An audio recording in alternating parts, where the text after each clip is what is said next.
My name is Sean D-Lo. I go by a lot of names. 24 D-Lo, Big 24, a lot. Sean D-Lo though. I make music, I make beats, I write, I draw, I do a lot. I'm from the South Side, Columbus, Ohio. I think my favorite by far is music, for sure. My favorite thing to do is make music, rapping. I like to draw a lot, but that's more like a pastime. But music, I feel like I can just express myself so much more in the words that I put into my songs. So you know what I mean? It helps me comprehend what I'm actually going through and thinking a lot easier. All right, so my next project, I'm titling it Egress II. Where that name came from, so back when I was 17, I did a project called Egress, the first part to this. And where I got the title from was actually an episode of Adventure Time. And I think it was called Hall of Egress or something like that. But Finn was trapped in this cave and he had to accept where he was at in life and what he was going through in order to actually finally escape the cave. And I feel like that's honestly where I was at with my career and life both times when I did the Egress project. So that's where Egress 2 came back around, because I feel like I'm accepting where I'm at right now and moving on from that. My advice would be to anybody that's going through like trying to figure out what's going on or feeling stagnant or accepting what's going on, it's just to like keep pushing. I know like you want it to happen now and you might look on social media and whatever and see everybody else's image of it that they put out, try to like make it seem like they're doing it this way or that way, but you just got to remember like and things like that, we can always like fake the image and make it seem this way or that way, but like, the only thing you have control over is where you're at, what you're doing.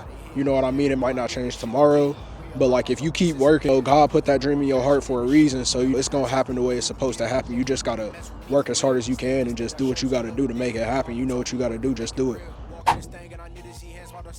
I feel like a lot of people don't know how big of a wrestling fan I am. I am in love with wrestling. I actually was wrestling for a little bit early last year. I was training to be a wrestler. I stopped, but I'm in love with professional wrestling. That's been my thing since I was a little kid, and I never got out of it. So we're at Scioto Audubon. It's a park downtown on Whittier Ave. Yeah, it's a lot of stuff here. We got a climbing wall, water tower. We got a military obstacle course, dog park. It's a great place. You can take you around, get you a good workout in. It's a great park. This park has a lot of significance to me. I learned about this park like a few years ago, and I was here with my wife and her dad and her sister, and we were just kicking it here, you know. But I've done a lot here at this park. I've worked out with my friends a lot here. I've shot a short film here and everything. I just really like the environment of this park and what it has to offer. I don't know, it's just a nice spot. So when I was shooting that short film, honestly, I was just in one of my like film phases, where I was just like super on like film, and I was like, all right, so let's figure out something to shoot. So I wrote like a quick little script. It was called Chasing the Sun, and basically it was just about like getting up and trying to find that vibe during golden hours.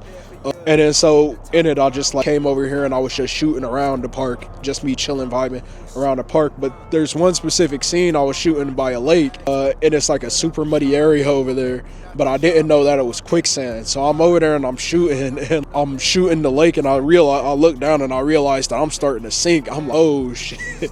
So I have to hurry up and try to get out of there before something bad happens.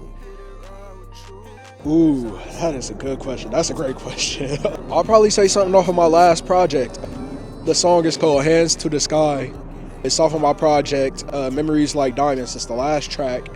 And in that track, I'm really just talking about the way perceptions can like shape who you are as a person, like your upbringing, nature versus nurture type of thing. And I feel like that's a good track to like become a fan of me, because like that's honestly a good gateway into like what I do as an artist. You know what I mean? Of course, I like to have fun. I like to make my turn songs, but what I'm really here to do is to like get my message and get my thoughts off to the world. And you know, those are my thoughts. That's what I predominantly am thinking about, stuff like that. So I think that's a great gateway drug into my music. If you want to find me on YouTube, I am there at Sean D-Lo. If you want to catch me on Apple Music, Spotify, everywhere, I got a few things up on SoundCloud. Anywhere where you stream music, you can find me at Sean D-Lo.